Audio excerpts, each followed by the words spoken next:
Hello everyone and welcome back to another video from Crazy Gamer. In this video, I'm going to show you how to log into the Steam application using a QR code. So let's get started right away. First of all, open up the Steam application on your device, which will show you the login screen.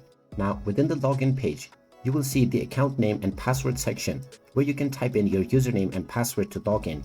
And on the right side, you will also find a QR code, which you can scan using the Steam mobile app.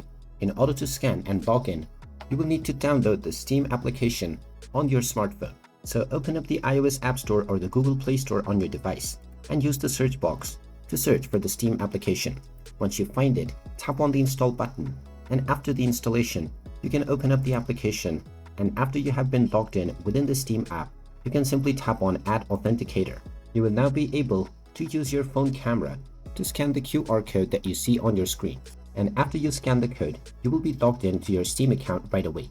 And there you have it. That is how easy it is to log into your account on Steam using a QR code. If you find this video helpful, make sure you hit that like button and subscribe to our channel if you haven't done so already.